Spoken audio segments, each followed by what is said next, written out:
Shalom, selamat pagi Ibu Bapak, anak-anakku, saudara-saudara sekalian yang dikasihi di dalam Kristus Yesus.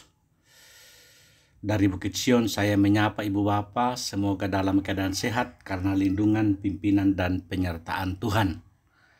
Sebelum kita memulai aktivitas kita hari ini, kita akan membaca dan merenungkan firman Tuhan dari 2 Tawarikh pasal 15 ayat 1 sampai 15. 2 Tawarikh pasal 15 ayat 1 sampai 15. Namun sebelum kita membacanya, mari kita minta kekuatan di dalam doa. Kita berdoa. Ya Tuhan, pagi ini kami bersyukur.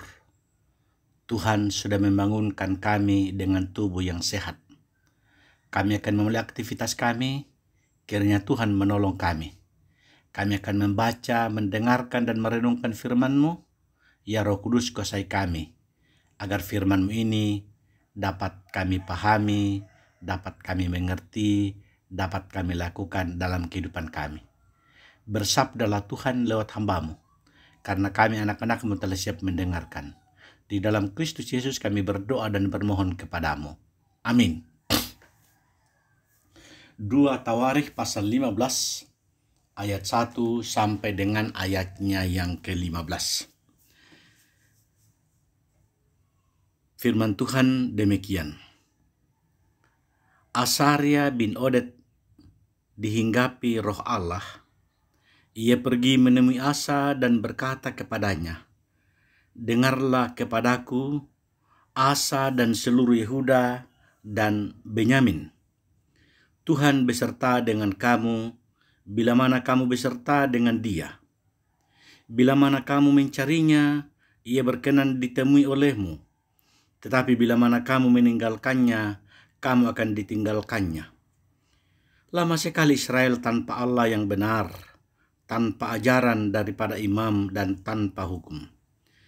Tetapi dalam kesesakan mereka berbalik kepada Tuhan, Allah orang Israel. Mereka mencarinya dan ia berkenan ditemui oleh mereka. Pada zaman itu tidak dapat orang pergi dan pulang dengan selamat, karena terdapat kekacauan yang besar di antara segenap penduduk daerah-daerah. Bangsa menghancurkan bangsa, kota menghancurkan kota, karena Allah mengacaukan mereka dengan berbagai-bagai kesesakan. Tetapi kamu ini, kuatkanlah hatimu, jangan lemah semangatmu, karena ada upah bagi usahamu." Ketika Asa mendengar perkataan nubuat yang diucapkan oleh Nabi Asaria bin Oded itu, ia menguatkan hatinya dan menyingkirkan dewa-dewa kejijikan dari seluruh tanah Yehuda dan Benyamin, dari kota-kota yang direbutnya di pegunungan Efraim. Ia membarui mezbah Tuhan yang ada di depan balai bait suci Tuhan. Ia mengumpulkan seluruh Yehuda dan Benyamin dan orang Efraim, Manasye, Simeon yang tinggal di antara mereka sebagai orang asing. Sebab dari Israel banyak yang menyeberang memihak kepadanya ketika mereka melihat bahwa Tuhan Allahnya beserta dengan dia. Mereka berkumpul di Yerusalem pada bulan ketiga tahun ke-15 dari pemerintahan Asa. Pada hari itu, mereka mempersembahkan kepada Tuhan 700 lembu sapi dan 7.000 kambing domba dari jarahan yang mereka bawa pulang. Mereka mengadakan perjanjian untuk mencari Tuhan, Allah nenek moyang mereka, dengan segenap hati dan jiwa. Setiap orang, baik anak-anak atau orang dewasa, baik laki-laki atau perempuan yang tidak mencari Tuhan Allah Israel, harus dihukum mati. Mereka bersumpah setia kepada Tuhan dengan suara yang nyaring, dengan sorak-sorai dan dengan tiupan nafiri dan sangkakala. Seluruh Yehuda bersukaria atas sumpah itu, karena dengan segenap hati mereka bersumpah setia dan dengan kehendak yang bulat mereka mencari Tuhan. Tuhan berkenan ditemui oleh mereka dan mengaruniakan keamanan kepada mereka di segala penjuru. Ibu bapa, saudara-saudara, dan anak-anakku yang dikasihi di dalam Kristus Yesus. Bacaan ini saya memberikan tema untuk menjadi perenungan kita adalah pembaruan yang dikehendaki oleh Tuhan. 2 Tawarikh pasal 15 ayat 1 sampai 15. Dikatakan bahwa manusia sebagai mitra Allah. Hari ini kita diperhadapkan dengan firman Tuhan karena pembaruan yang sejalan dengan yang dikehendaki Tuhan. Dalam kondisi sosial yang tidak aman, sudah dapat dipastikan bahwa yang terganggu bukan saja relasi antara kelompok masyarakat dengan yang lain yang terdampak, melainkan juga kehidupan beragama pun tergoncang dan penyembahan kepada Tuhan mengalami distorsi.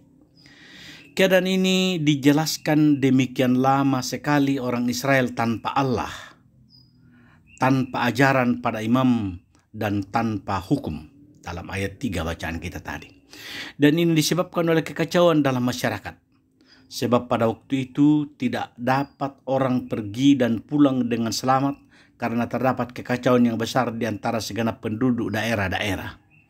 Dalam situasi yang demikian, Asa,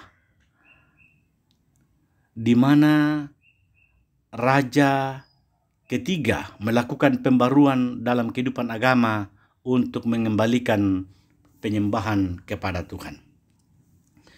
Dorongan atas pembaruan upaya memperbaharui kehidupan umat Allah yang dilakukan oleh Raja Asa sebagai orang Yehuda tentu didorong oleh Asaria yang dipenuhi roh Allah dan menyampaikan sebuah nasihat mengenai hubungan dengan Allah.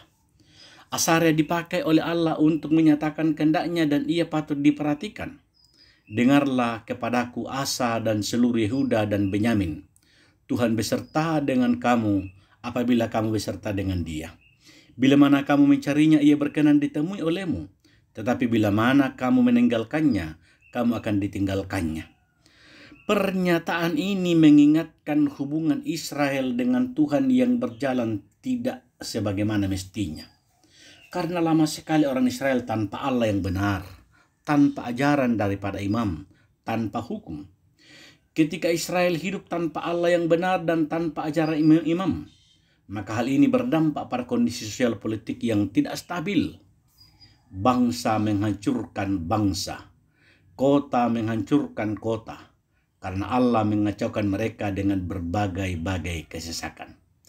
Bila hubungan dengan Tuhan tidak dipulihkan dan mereka tetap saja meninggalkan Tuhan, maka Tuhan pun akan meninggalkan umat Israel. Maka sebagai pemimpin umat, Asa tidak boleh lemah menghadapi kondisi itu. Dia dinasihati, tetapi kamu ini kuatkanlah hatimu, jangan lemah semangatmu, karena ada upah bagi usahamu. Langkah-langkah pembaruan harus dilakukan agar hubungan dengan Tuhan dipulihkan. Ibu bapa, saudara-saudaraku yang dikasihi di dalam Tuhan. Tindakan pembaruan Asa dan respon umat termotivasi oleh pernyataan Asaria. Asa menguatkan hatinya untuk melakukan langkah-langkah pemulihan Israel.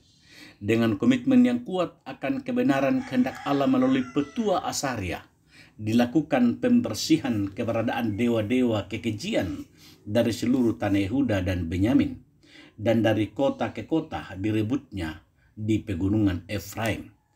Mesbah Tuhan di bait Allah pun diperbarui dari pengaruh kekafiran, jadi sebuah pembaruan yang menyeluruh, bukan hanya di luar bait Allah, tetapi juga di bait Allah sebagai pusat penyembahan kepada Tuhan dilakukan pembaruan.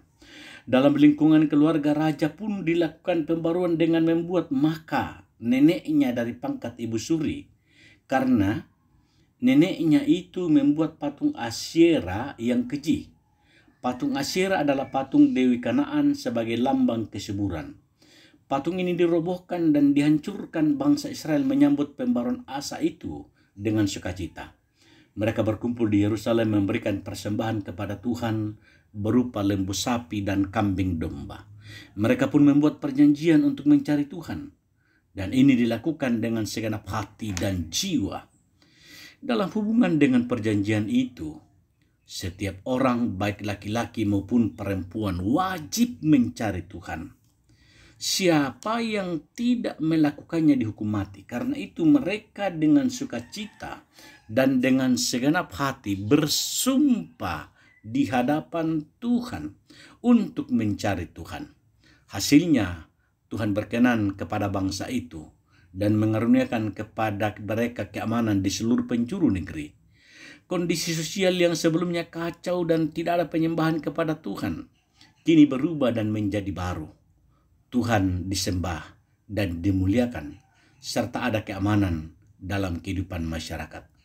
Apa yang kita bisa dapatkan dari firman hari ini, ibu bapak, saudara-saudara, dan anak-anakku sekalian? Yang kita dapatkan adalah bahwa relasi dan penyembahan umat kepada Tuhan sangat mempengaruhi kehidupan sosial. Dapat dikatakan bahwa kondisi hidup bermasyarakat yang tidak aman dan damai menunjukkan ada masalah serius mengenai relasi umat dengan Tuhan. Maka yang diperbarui pertama-tama adalah hubungan pribadi dengan Tuhan. Hubungan umat dengan Tuhan. Yang kedua, pembaruan yang dilakukan Asa bersifat menyeluruh, bukan hanya di kalangan masyarakat, tetapi juga di dalam kehidupan keluarganya, di dalam kehidupan pribadi. Dan ia menjadi teladan dalam ketulusan hati di hadapan Tuhan. Mesbah Bait Allah yang menjadi pusat peribadahan diperbaharui. Ini adalah pembelajaran penting bagi kita. Kalau mau membarui masyarakat, harus ada pembaruan dalam gereja. Harus ada pembaruan di dalam masyarakat. Tidak ada artinya gereja berbicara dan bekerja untuk keadilan, kedamaian, keamanan, dan kesejahteraan dalam masyarakat. Tetapi dalam rumah kita sendiri, dalam kehidupan kita sendiri, masih jauh dari rasa adil. Masih jauh dari damai, aman, dan sejahtera. Karena itu ibu bapak saudara-saudara, mari kita menjalin hubungan yang erat dengan Tuhan. Kita bersekutu dengan Tuhan senantiasa. Dimulai dari pribadi kita, rumah kita, keluarga kita, sahabat kita, kerabat kita. Dan kita boleh menikmati kesejahteraan, kedamaian, ketentraman, keadilan, dan nama Tuhan dimuliakan. Amin ibu bapak saudara-saudara. Amin. Mari kita berdoa. Ya Tuhan, segala syukur, segala hormat dan terima kasih kami angkat kepadamu, karena Tuhan yang menolong, mengasihi dan memberkati kami. Terima kasih firman-Mu Engkau perdengarkan kepada kami hari ini, agar dapat tinggal dan diam di dalam hati kami. Kami berdoa untuk bangsa dan negara kami. Kami berdoa untuk daerah kami secara khusus Kabupaten Tanah Toraja ini. Oh Tuhan, lindungi dan sertai kami. Biarlah pemerintah kami, seluruh masyarakat Toraja, hanya mengandalkan kuasa dan kasih Tuhan.